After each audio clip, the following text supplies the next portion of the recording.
என்னோட மகன் வீட்டுக்கு ஒரே பொண்ணு அப்படிங்கிறதுனால அவ ரொம்பவே சோம்பேறியா இருந்தா.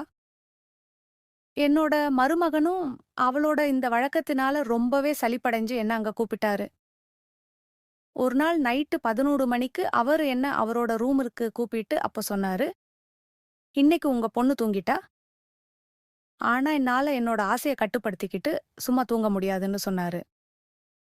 இப்படி சொல்லிட்டு மருமகன் என்ன அவரோட ரூமிற்கு கூப்பிட்டு நான் என்னோட மகளுக்கு 26 வயசுல தான் கல்யாணம் பண்ணி வச்சேன்.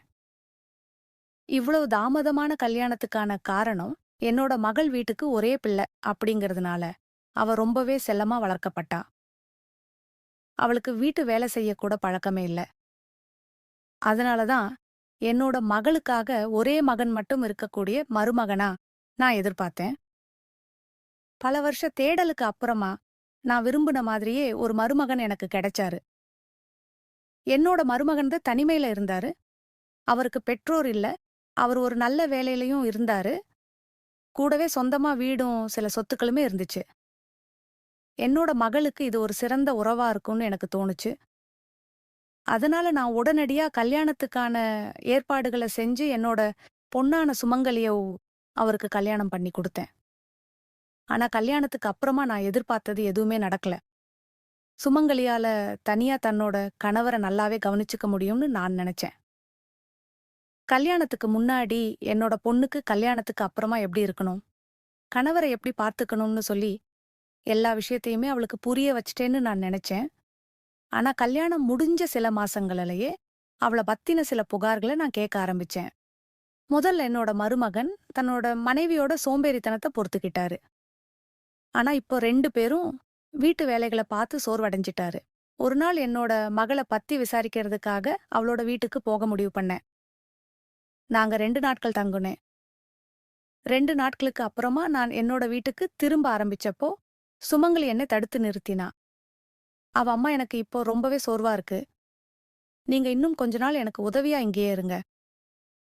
வீட்டுக்கு போயிட்டு நீங்க என்ன செய்ய போறீங்கன்னு கேட்டா.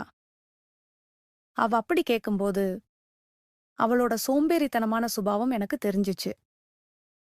கடந்த 2 நாட்களா நான் வந்ததுக்கு அப்புறமா, அவ எந்த ஒரு வேலையுமே செய்யறதில்ல. எப்ப பார்த்தாலும் ரெஸ்ட் எடுத்துக்கிட்டே இருந்தா. அவளோட இந்த சோம்பேறித்தனத்த பார்த்து, என்னோட மருமகன் அவகிட்ட இருந்து விலகி செல்ல முடிவெடுத்துருவாரோன்னு எனக்கு ஒரு பயம் ஏற்பட்டுச்சு. என்னோட மருமகன் அவளோட சோம்பேறித்தனத்த மிக அமைதியா சகிச்சுக்கிட்டாரு. அத்தகைய அமைதியான ஒரு நபர்கிட்ட கோபம் ஒரு நாள் வரும். என்னோட மகள சரியான திசையில கொண்டு வரணும் அப்படின்னு எனக்கு தோணுச்சு.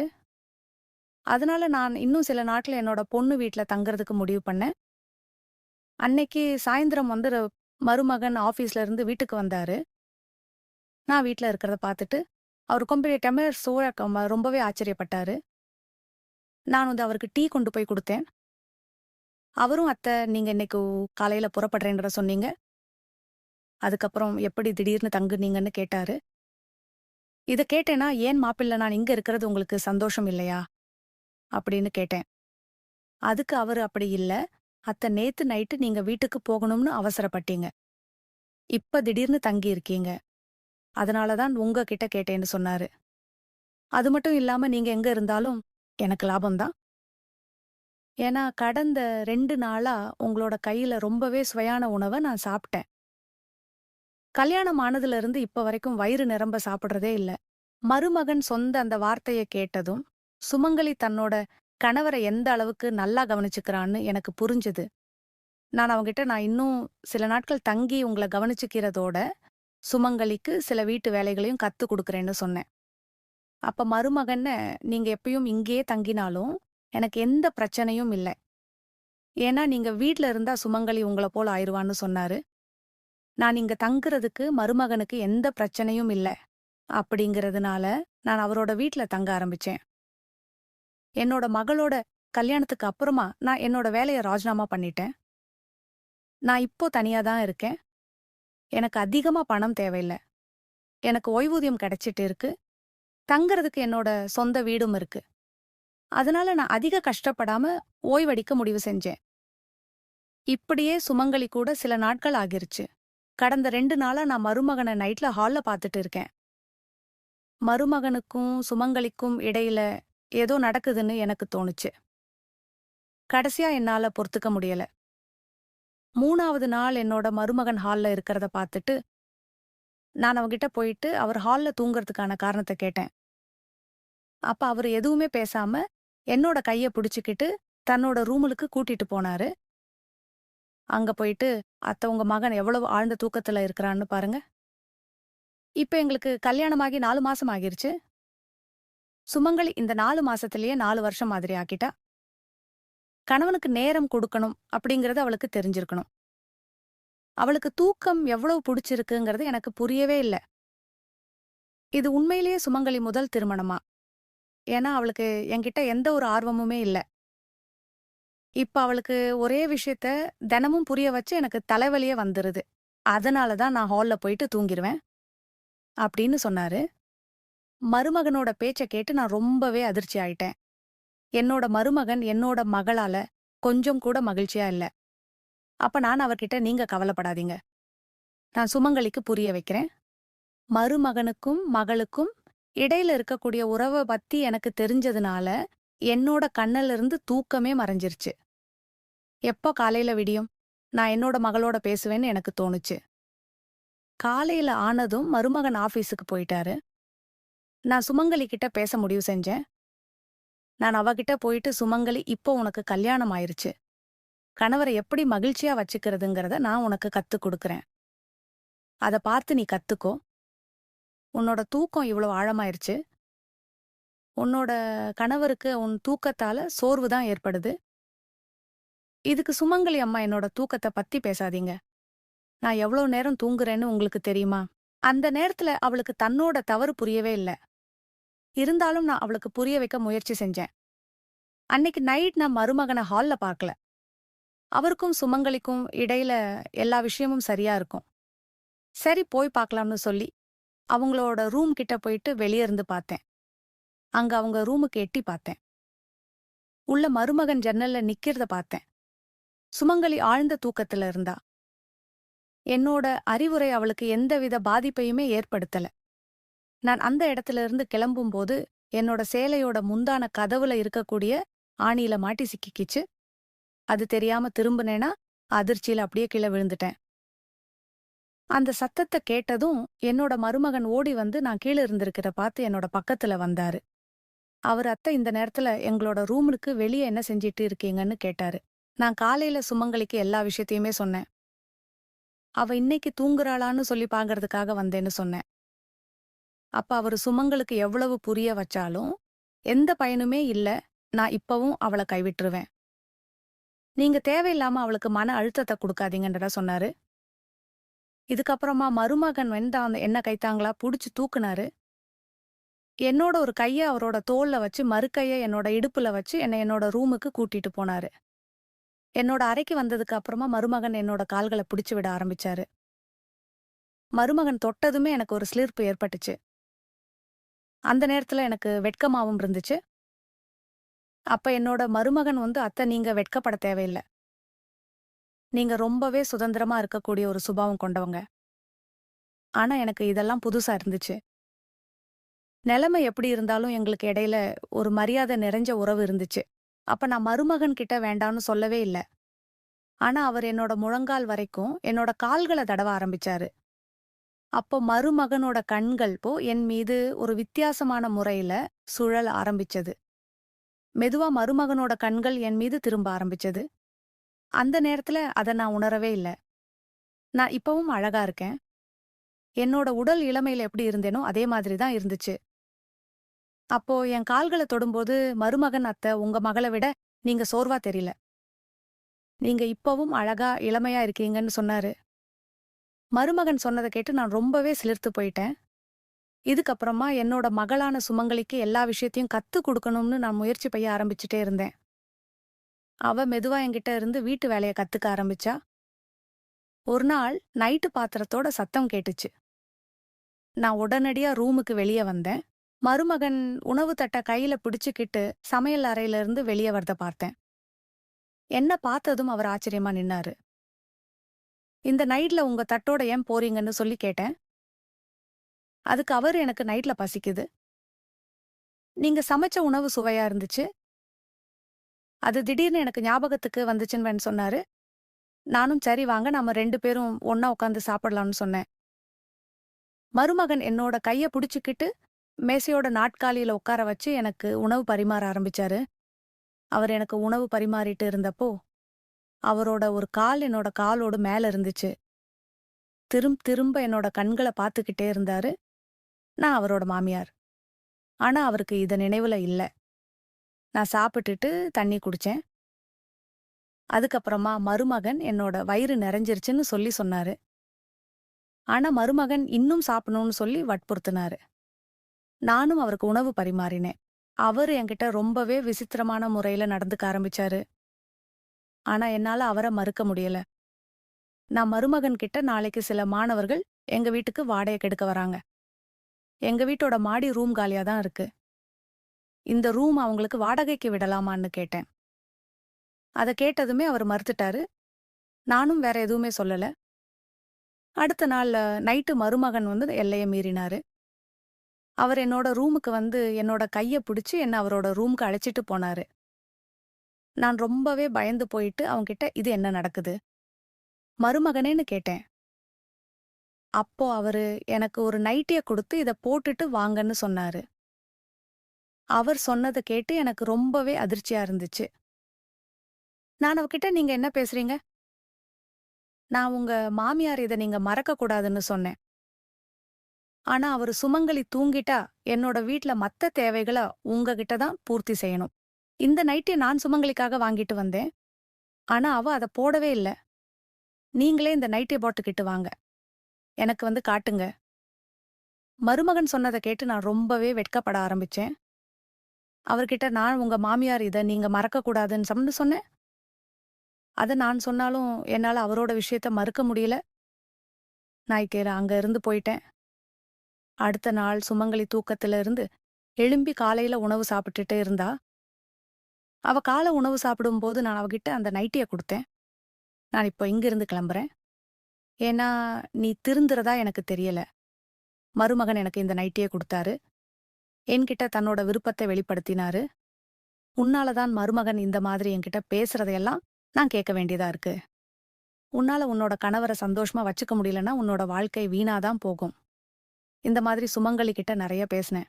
என்னோட பேச்ச கேட்டதுமே அவ அழுக ஆரம்பிச்சிட்டா.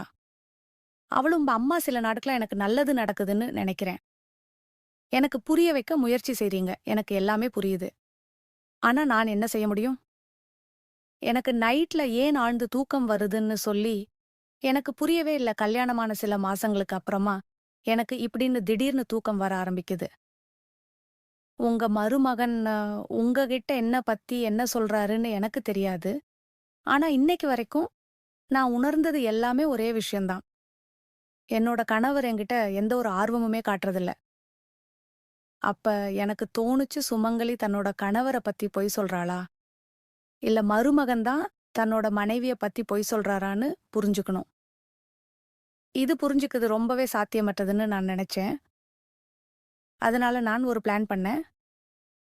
அன்னைக்கு நைட்டு நான் சுமங்கலிய என்னோட ரூம்ல போய் தூங்க சொன்னேன். அவளுக்கு பதிலா அவளோட ரூம்ல போயிட்டு நான் படுத்துக்கிட்டேன். அன்னைக்கு நைட் நான் சுமங்கலி மாதிரியே நைட்டி போட்டுக்கிட்டு அவளுக்கு பதிலா தூங்க முயற்சி பண்ணேன். நான் என்னோட முகத்த வரைக்கும் போர்வைய இழுத்து போத்திக்கிட்டேன். மருமகன் அவோட ரூமுக்கு வந்தப்ப நான் அதிர்ச்சி அடைஞ்சேன். என்னோட கால்ல இருந்து போர்வை கொஞ்சம் நழுவுச்சு. அப்ப மருமகன் என்ன சுமங்கலின்னு நினைச்சுக்கிட்டாரு. அவர் என்னோட அருகில என்னோட கால்கள தடவ ஆரம்பிச்சாரு. அந்த நேரத்துல எனக்கு ஏதோ விசித்திரமா நடக்க போற மாதிரி தோணுச்சு. ஆனா அதே நேரத்துல கதவு தட்டிட்ட சத்தம் கேட்டுச்சு. எனக்கு ஒரு பொண்ணோட குரலும் கேட்டுச்சு. மருமகன் என் கால்கள தடவிக்கிட்டு இருந்தாரு. இத பார்த்த அந்த பொண்ணு வினோத் என் மேல உனக்கு சலிப்பு வந்துருச்சா? இப்போ உன்னோட சோம்பேறி மனைவிய உனக்கு ரொம்ப பிடிக்க ஆரம்பிச்சுச்சான்னு கேட்டா. அந்த பொண்ணோட பேச்சு கேட்டதுக்கு அப்புறமா மருமகனோட கை என்னோட கால்ல இருந்து எடுக்கப்பட்டுச்சு. நான் போர்வையில ஒரு சின்ன ஓட்ட வழியா வெளிய என்ன நடக்குதுன்னு எல்லாத்தையுமே பார்த்துட்டு இருந்தேன். ஒரு பொண்ணு மருமகனோட ரூமுக்கு வந்திருந்தா அவளும் என்னோட மருமகனும் ரொம்பவே கக்ளோஸா நின்னுட்டு இருந்தாங்க. கொஞ்ச நேரம் கழிச்சு 2 பேரும் படுக்கையில என்னோட பக்கத்துல படுக்கறத கண்டேன். அந்த பொண்ணு மருமகன் கிட்ட, "வினோத் கொஞ்சம் பொறுமையா இரு, உன்னோட மனைவி எழுந்திருக்க மாட்டாளான்னு" சொல்லி கேட்டாரு. அதுக்கு மருமகனும், "அவளால காலையில வரைக்கும் எழுந்திருக்க முடியாது. ஏன்னா அவ இன்னைக்கு குடிக்கிற தண்ணீல நான் தூக்க மாத்திரைய கலந்திருக்கேன்னு" சொன்னாரு. இதுக்கு அந்த பொண்ணும், உன்னோட மனைவியோட வேலை முடிஞ்சிருச்சு. ஆனா மாமியார என்ன செய்றது? அவங்களால நம்மளோட அன்றாட சந்திப்புகள்ல இப்போ தடை அதிகமா ஏற்படுது." இதுக்கு மருமகனும், என்னோட மாமியாரும், நான் விரும்பாமலே அப்படிப்பட்ட முறைகள்ல என்கூட பழக ஆரம்பிச்சுட்டாங்க. இப்படி பழகுனதுனால அவங்க வெட்கப்பட்டு தங்களோட வீட்டுக்கு போறதுக்கு முடிவெடுப்பாங்கன்னு நெனச்சேன். ஆனா அவங்க இங்கிருந்து போறதுக்கு தயாரா இல்லைன்னு சொன்னாரு. மருமகனும் அந்த பொண்ணும் பேசினத கேட்டு நான் ரொம்பவே ஷாக் ஆயிட்டேன். அதாவது மருமகன் என் மகள ஏமாத்திக்கிட்டு இருக்காராம். அப்ப நான் போர்வையில இருந்து வெளிய வந்து அவங்க 2 பேரையும் பார்த்தேன். என்ன பார்த்ததுமே என்னோட மருமகன் ரொம்பவே அதிர்ச்சி ஆயிட்டாரு. நான் அவர்கிட்ட, நான் உன்னன்னு ஒரு நல்ல என்னோட மகன் வீட்டுக்கு ஒரே பொண்ணு அப்படிங்கறதுனால அவ ரொம்பவே சோம்பேறியா இருந்தா. என்னோட மருமகனும் அவளோட இந்த வழக்கத்தினால ரொம்பவே சலிப்படைஞ்சு என்ன அங்க கூப்பிட்டாரு. ஒரு நாள் நைட்டு 11 மணிக்கு அவரு என்ன அவரோட ரூமிற்கு கூப்பிட்டு அப்ப சொன்னாரு, "இன்னைக்கு உங்க பொண்ணு தூங்கிட்டா. ஆனா என்னால என்னோட ஆசைய கட்டுப்படுத்திக்கிட்டு சும்மா தூங்க முடியாதுன்னு" சொன்னாரு. இப்படி சொல்லிட்டு மருமகன் வந்து என்ன அவரோட ரூமிற்கு கூப்பிட்டு, நான் என்னோட மகளுக்கு 26 வயசுல தான் கல்யாணம் பண்ணி வச்சேன். இவ்வளவு தாமதமான கல்யாணத்துக்கான காரணம், என்னோட மகள் வீட்டுக்கு ஒரே பிள்ளை அப்படிங்கறதுனால அவ ரொம்பவே செல்லமா வளர்க்கப்பட்டா. அவளுக்கு வீட்டு வேலை செய்யக்கூட பழக்கமே இல்ல. அதனால தான் என்னோட மகளுக்காக ஒரே மகன் மட்டும் இருக்கக்கூடிய மருமகனா நான் எதிர்பார்த்தேன். பல வருஷ தேடலுக்கு அப்புறமா நான் விரும்பின மாதிரியே ஒரு மருமகன் எனக்கு கிடைச்சாரு. என்னோட மருமகன் தான் தனிமையில இருந்தாரு. அவருக்கு பெற்றோர் இல்ல. அவர் ஒரு நல்ல வேலையிலயும் இருந்தாரு. கூடவே சொந்தமா வீடும் சில சொத்துக்களுமே இருந்துச்சு. என்னோட மகளுக்கு இது ஒரு சிறந்த உறவா இருக்கும்னு எனக்கு தோணுச்சு. அதனால நான் உடனடியா கல்யாணத்துக்கான ஏற்பாடுகள செஞ்சு என்னோட பொண்ணான சுமங்கலிய அவருக்கு கல்யாணம் பண்ணி குடுத்தேன். ஆனா கல்யாணத்துக்கு அப்புறமா நான் எதிர்பார்த்தது எதுவுமே நடக்கல. சுமங்கலியால தனியா தன்னோட கணவர நல்லாவே கவனிச்சுக்க முடியும்னு நான் நெனச்சேன். கல்யாணத்துக்கு முன்னாடி என்னோட பொண்ணுக்கு கல்யாணத்துக்கு அப்புறமா எப்படி இருக்கணும், கணவரை எப்படி பார்த்துக்கணும்னு சொல்லி எல்லா விஷயத்தையுமே அவளுக்கு புரிய வச்சுட்டேன்னு நான் நெனச்சேன். ஆனா கல்யாணம் முடிஞ்ச சில மாசங்கள்லயே அவள பத்தின சில புகார்கள நான் கேட்க ஆரம்பிச்சேன். முதல்ல என்னோட மருமகன் தன்னோட மனைவியோட சோம்பேறித்தனத்த பொறுத்துக்கிட்டாரு. ஆனா இப்போ 2 பேரும் வீட்டு வேலைகள பார்த்து சோர்வடைஞ்சிட்டாரு. ஒரு நாள் என்னோட மகள பத்தி விசாரிக்கிறதுக்காக அவளோட வீட்டுக்கு போக முடிவு பண்ணேன். நாங்க 2 நாட்கள் தங்குனேன். 2 நாட்களுக்கு அப்புறமா நான் என்னோட வீட்டுக்கு திரும்ப ஆரம்பிச்சப்போ, சுமங்கலி என்னை தடுத்து நிறுத்தினா. அவ அம்மா, "எனக்கு இப்போ ரொம்பவே சோர்வா இருக்கு. நீங்க இன்னும் கொஞ்ச நாள் எனக்கு உதவியா இங்கேயே இருங்க. வீட்டுக்கு போயிட்டு நீங்க என்ன செய்ய போறீங்கன்னு" கேட்டா. அவ அப்படி கேக்கும்போது, அவளோட சோம்பேறித்தனமான சுபாவம் எனக்கு தெரிஞ்சுச்சு. கடந்த 2 நாட்களா நான் வந்ததுக்கு அப்புறமா, அவ எந்த ஒரு வேலையுமே செய்யறதில்ல. எப்ப பார்த்தாலும் ரெஸ்ட் எடுத்துக்கிட்டே இருந்தா. அவளோட இந்த சோம்பேறித்தனத்த பார்த்து என்னோட மருமகன் வந்து அவகிட்ட இருந்து விலகி செல்ல முடிவெடுத்துருவாரோன்னு எனக்கு ஒரு பயம் ஏற்பட்டுச்சு. என்னோட மருமகன் அவளோட சோம்பேறித்தனத்த மிக அமைதியா சகிச்சுக்கிட்டாரு. அத்தகைய அமைதியான ஒரு நபர்கிட்ட கோபம் ஒரு நாள் வரும். என்னோட மகள சரியான திசையில கொண்டு வரணும் அப்படின்னு எனக்கு தோணுச்சு. அதனால நான் இன்னும் சில நாட்கள் என்னோட பொண்ணு வீட்ல தங்கறதுக்கு முடிவு பண்ணேன். அன்னைக்கு சாயந்திரம் வந்து மருமகன் ஆபீஸ்ல இருந்து வீட்டுக்கு வந்தாரு. நான் வீட்ல இருக்கிறத பார்த்துட்டு, அவர் கொம்பு டம்ளர் சோழ ரொம்பவே ஆச்சரியப்பட்டாரு. நான் வந்து அவருக்கு டீ கொண்டு போய் குடுத்தேன். அவரும், "அத்தை, நீங்க இன்னைக்கு காலையில புறப்படுறேன்ற சொன்னீங்க. அதுக்கப்புறம் எப்படி திடீர்னு தங்குனீங்கன்னு" கேட்டாரு. இத கேட்டேன்னா, "ஏன் மாப்பிள்ளை, நான் இங்க இருக்கிறது உங்களுக்கு சந்தோஷம் இல்லையா?" அப்படின்னு கேட்டேன். அதுக்கு அவரு, "அப்படி இல்ல. அத்தை, நேத்து நைட்டு நீங்க வீட்டுக்கு போகணும்னு அவசரப்பட்டீங்க. இப்ப திடீர்னு தங்கி இருக்கீங்க. அதனால தான் உங்ககிட்ட கேட்டேன்னு சொன்னாரு. அது மட்டும் இல்லாம நீங்க எங்க இருந்தாலும் எனக்கு லாபம் தான். ஏன்னா கடந்த 2 நாளா உங்களோட கையில ரொம்பவே சுவையான உணவ நான் சாப்பிட்டேன். கல்யாணம் ஆனதுல இருந்து இப்ப வரைக்கும் வயிறு நிரம்ப சாப்பிடுறதே இல்ல. மருமகன் சொந்த அந்த வார்த்தைய கேட்டதும், சுமங்கலி தன்னோட கணவர எந்த அளவுக்கு நல்லா கவனிச்சுக்கிறான்னு எனக்கு புரிஞ்சது. நான் இன்னும் சில நாட்கள் தங்கி உங்கள கவனிச்சுக்கிறதோட, சுமங்கலிக்கு சில வீட்டு வேலைகளையும் கத்துக் குடுக்குறேன்னு சொன்னேன். அப்ப மருமகன், நீங்க எப்பயும் இங்கேயே தங்கினாலும் எனக்கு எந்த பிரச்சனையும் இல்ல. ஏன்னா நீங்க வீட்ல இருந்தா சுமங்கலி உங்கள போல ஆயிருவான்னு சொன்னாரு. நான் இங்க தங்குறதுக்கு மருமகனுக்கு எந்த பிரச்சனையும் இல்ல. அப்படிங்கிறதுனால நான் அவரோட வீட்ல தங்க ஆரம்பிச்சேன். என்னோட மகளோட கல்யாணத்துக்கு அப்புறமா நான் என்னோட வேலைய ராஜினாமா பண்ணிட்டேன். நான் இப்போ தனியா தான் இருக்கேன். எனக்கு அதிகமா பணம் தேவையில்ல. எனக்கு ஓய்வூதியம் கிடைச்சிட்டு இருக்கு. தங்கறதுக்கு என்னோட சொந்த வீடும் இருக்கு. அதனால நான் அதிக கஷ்டப்படாம ஓய்வெடுக்க முடிவு செஞ்சேன். இப்படியே சுமங்கலி கூட சில நாட்கள் ஆகிருச்சு. கடந்த 2 நாளா நான் மருமகன நைட்ல ஹால்ல பாத்துட்டு இருக்கேன். மருமகனுக்கும் சுமங்கலிக்கும் இடையில ஏதோ நடக்குதுன்னு எனக்கு தோணுச்சு. கடைசியா என்னால பொறுத்துக்க முடியல. 3வது நாள் என்னோட மருமகன் ஹால்ல இருக்கிறத பாத்துட்டு, நான் அவகிட்ட போயிட்டு அவர் ஹால்ல தூங்குறதுக்கான காரணத்த கேட்டேன். அப்ப அவரு எதுவுமே பேசாம என்னோட கைய பிடிச்சுக்கிட்டு தன்னோட ரூமுலுக்கு கூட்டிட்டு போனாரு. அங்க போயிட்டு, "அத்த உங்க மகன் எவ்வளவு ஆழ்ந்த தூக்கத்துல இருக்கிறான்னு பாருங்க." இப்ப எங்களுக்கு கல்யாணமாகி 4 மாசம் ஆகிருச்சு. சுமங்கலி இந்த 4 மாசத்திலேயே 4 வருஷம் மாதிரி ஆக்கிட்டா. கணவனுக்கு நேரம் கொடுக்கணும் அப்படிங்கிறது அவளுக்கு தெரிஞ்சிருக்கணும். அவளுக்கு தூக்கம் எவ்வளவு புடிச்சிருக்குங்கிறது எனக்கு புரியவே இல்ல. இது உண்மையிலேயே சுமங்கலி முதல் திருமணமா? ஏன்னா அவளுக்கு என்கிட்ட எந்த ஒரு ஆர்வமுமே இல்ல. இப்ப அவளுக்கு ஒரே விஷயத்த தினமும் புரிய வச்சு எனக்கு தலைவலியே வந்துருது. அதனால தான் நான் ஹால்ல போயிட்டு தூங்கிருவேன் அப்படின்னு சொன்னாரு. மருமகனோட பேச்ச கேட்டு நான் ரொம்பவே அதிர்ச்சி ஆயிட்டேன். என்னோட மருமகன் என்னோட மகளால கொஞ்சம் கூட மகிழ்ச்சியா இல்ல.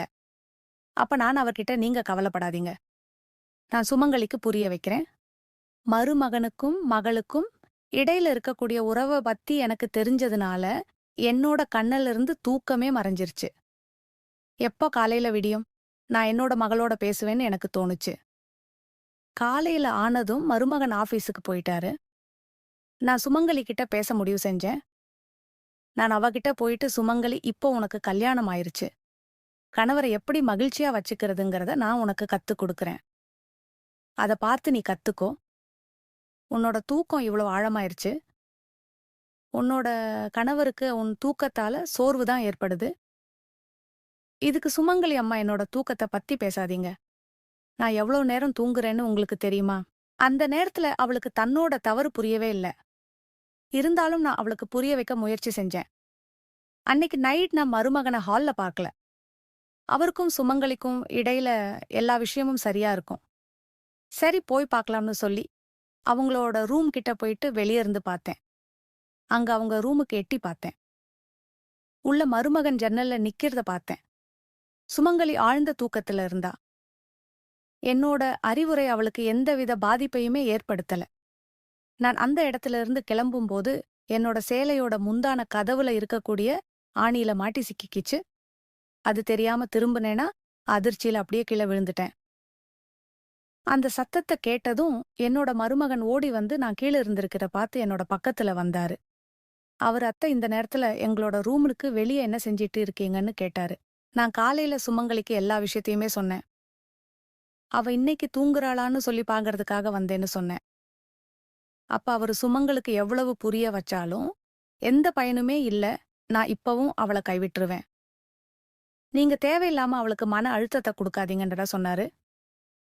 இதுக்கப்புறமா மருமகன் வந்து என்ன கைத்தாங்களா புடிச்சு தூக்குனாரு. என்னோட ஒரு கைய அவரோட தோள்ல வச்சு மறுக்கைய என்னோட இடுப்புல வச்சு என்னோட ரூமுக்கு கூட்டிட்டு போனாரு. என்னோட அறைக்கு வந்ததுக்கு அப்புறமா மருமகன் என்னோட கால்களை பிடிச்சு விட ஆரம்பிச்சாரு. மருமகன் தொட்டதுமே எனக்கு ஒரு சிலிர்ப்பு ஏற்பட்டுச்சு.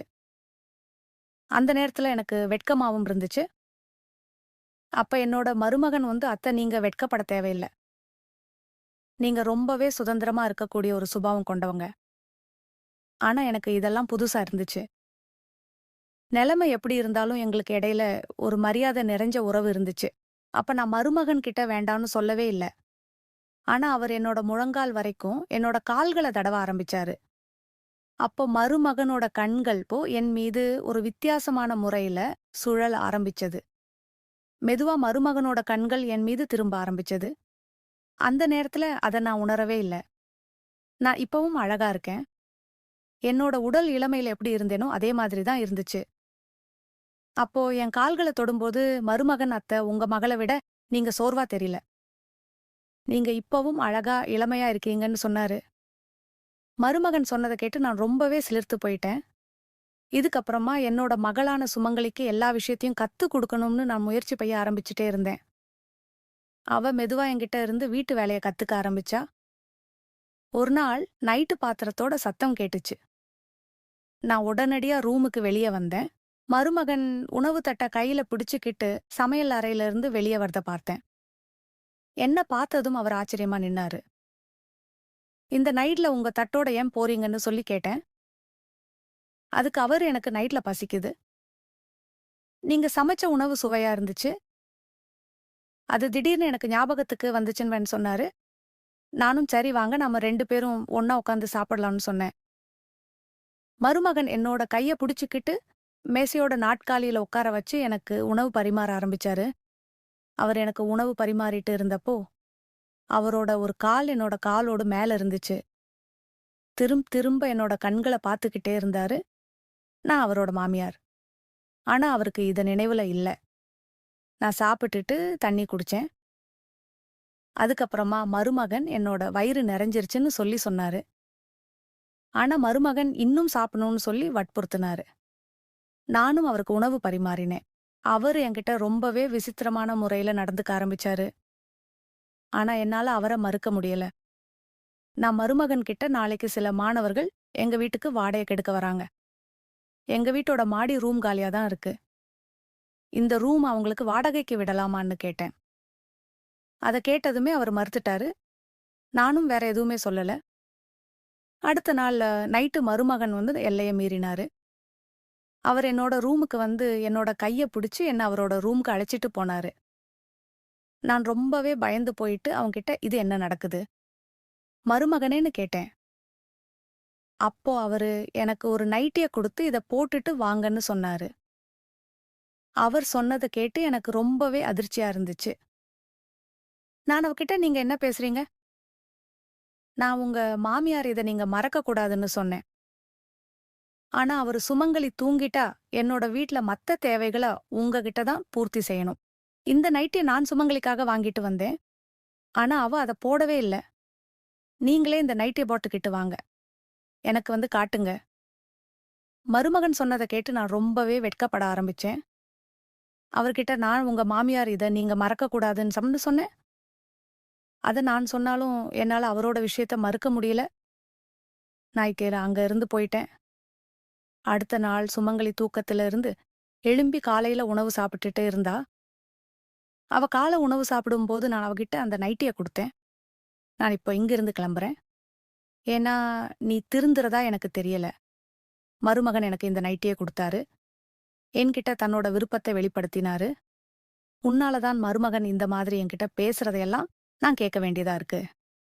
உன்னால உன்னோட கணவர சந்தோஷமா வச்சுக்க முடியலன்னா உன்னோட வாழ்க்கை வீணாதான் போகும். இந்த மாதிரி சுமங்கலி கிட்ட நிறைய பேசினேன். என்னோட பேச்ச கேட்டதுமே அவ அழுக ஆரம்பிச்சிட்டா.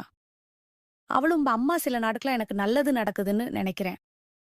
எனக்கு புரிய வைக்க முயற்சி செய்றீங்க. எனக்கு எல்லாமே புரியுது. ஆனா நான் என்ன செய்ய முடியும்? எனக்கு நைட்ல ஏன் ஆழ்ந்து தூக்கம் வருதுன்னு சொல்லி எனக்கு புரியவே இல்ல. கல்யாணமான சில மாசங்களுக்கு அப்புறமா எனக்கு இப்படின்னு திடீர்னு தூக்கம் வர ஆரம்பிக்குது. உங்க மருமகன் உங்ககிட்ட என்ன பத்தி என்ன சொல்றாருன்னு எனக்கு தெரியாது. ஆனா இன்னைக்கு வரைக்கும் நான் உணர்ந்தது எல்லாமே ஒரே விஷயம்தான். என்னோட கணவர் என்கிட்ட எந்த ஒரு ஆர்வமுமே காட்டுறதில்ல.